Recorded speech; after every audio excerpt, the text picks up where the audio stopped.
However, what I'm sure about, by the way, let me say I've been reading with immense pleasure this book that was created here, basically quite a bit of here in Oxford, Quantum Theory at the Crossroads, mainly trying to make the case for the de Broglie-Bohm explanation, Guido Bacigalupi and Anthony Valentini. I'm hugely enjoying reading it.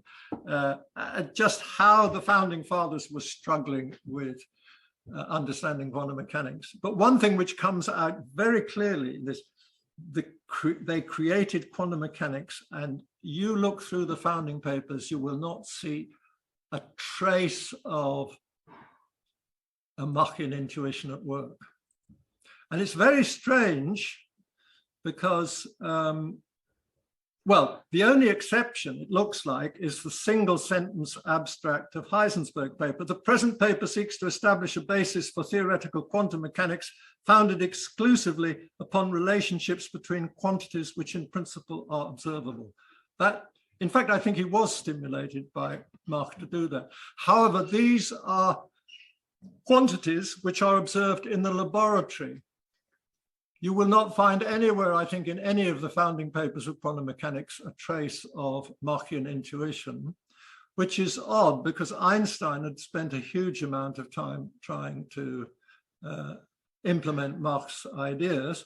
And in fact, Schrödinger, only 8 months or so before he created wave mechanics, had actually written a rather nice paper on Mach's principle.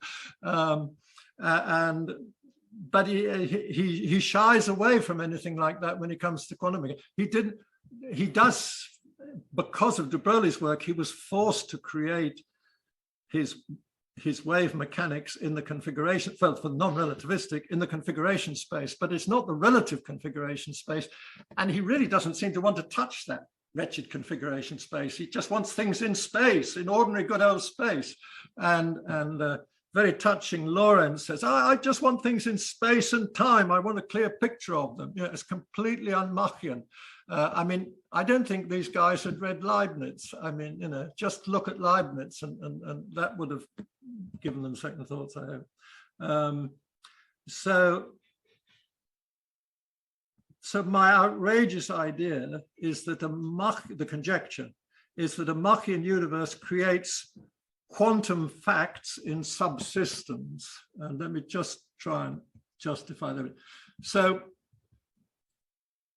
this is the first suggestion, quantum without quantum. So there's a partial analogy between the time-independent Schrödinger equation. What does that do? That doesn't contain time, and it gives probabilities for configurations. And the probabilities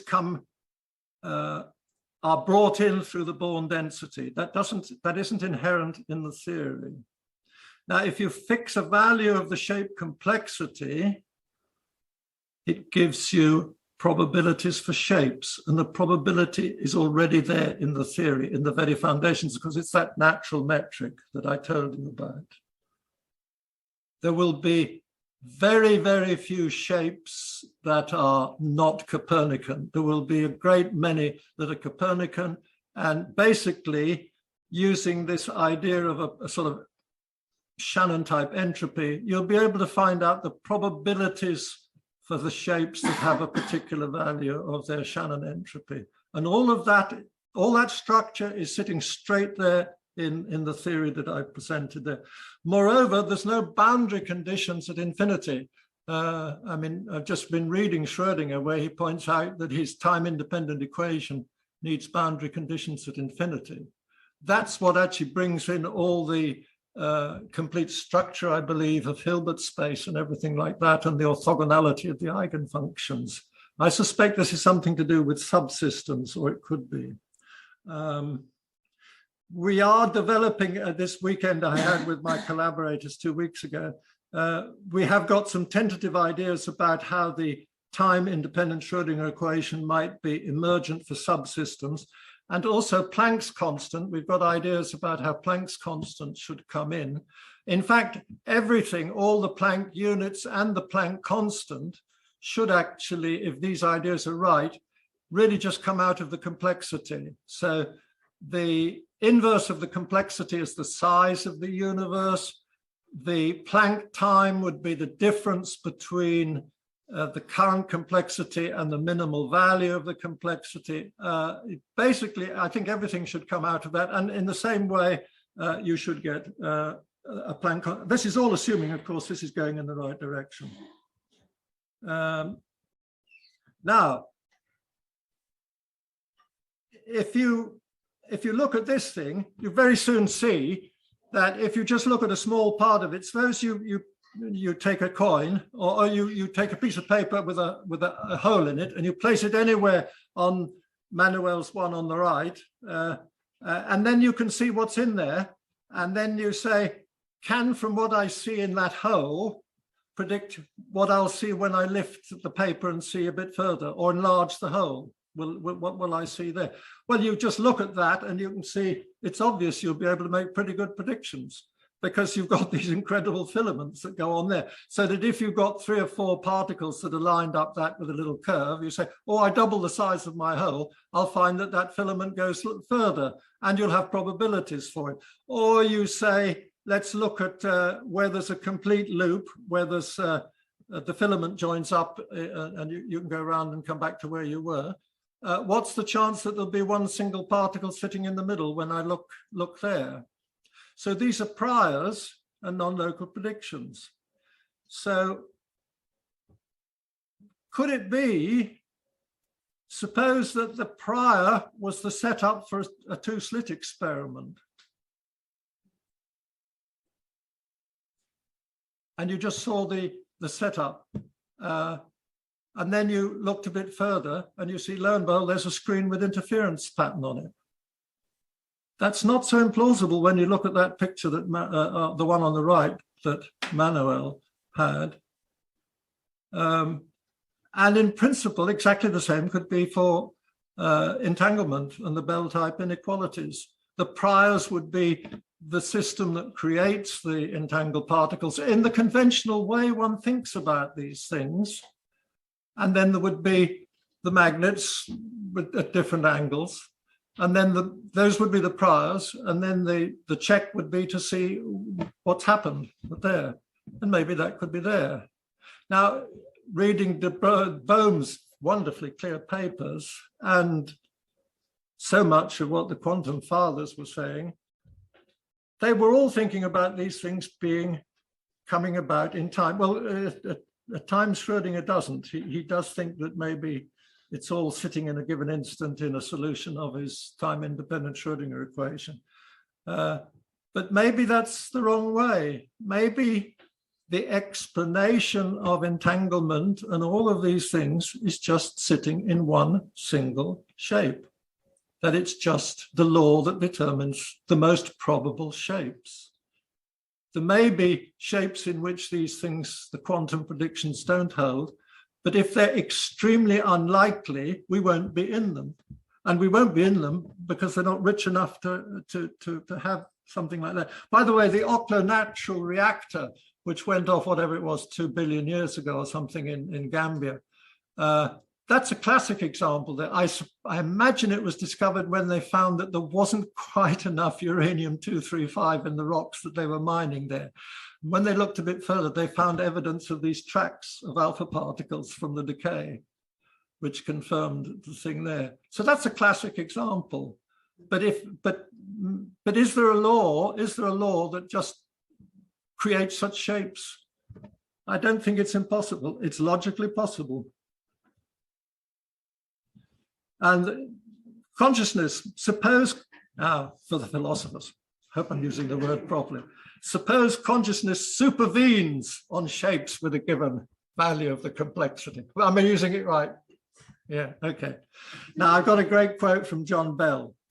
We have no access to the past. We have only our memories and records. But these memories and records are in fact present phenomena. The instantaneous configuration of the particles, the X's, can include clusters, which are markings in notebooks. The theory should account for the present correlations between these present phenomena.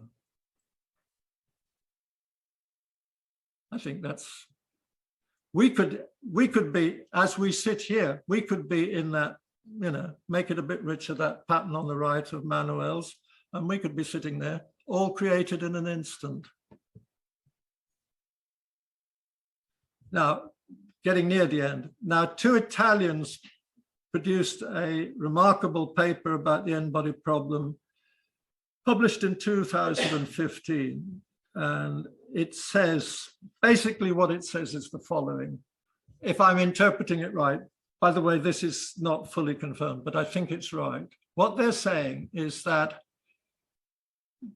for any n, given any shape, and a central configuration which is either unique or has the absolute minimum value. So there may be quite a lot that have the same absolute minimum value. What they say is you can go, there is the Newtonian solution, which goes, well, they put it in terms of a configuration that goes from that configuration without any collisions happening, and it terminates, it goes, and it essentially comes to an end with parabolic escape. So all the particles have got to infinity and they're at rest. Now, if you turn that round, that's a total explosion with energy zero and angular momentum zero.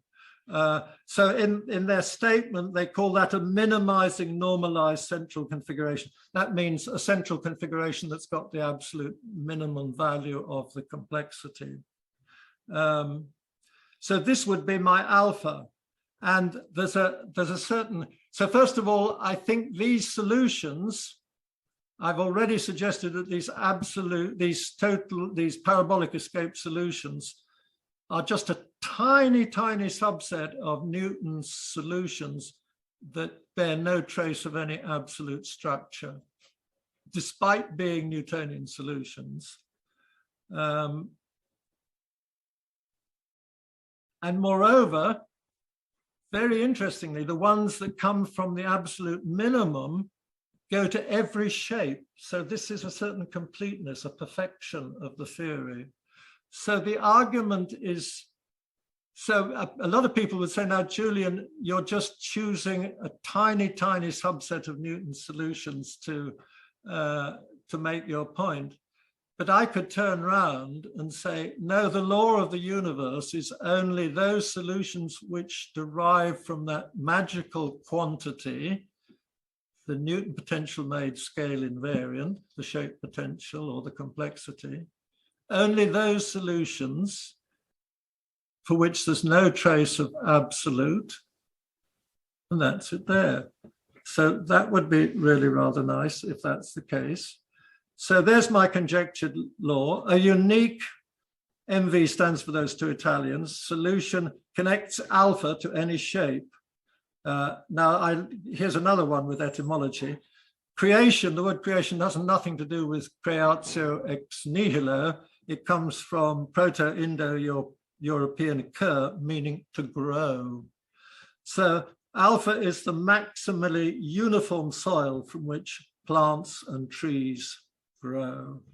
I've already said there is some issue about monotonicity of the increase of the complexity, but I don't think that's a huge issue.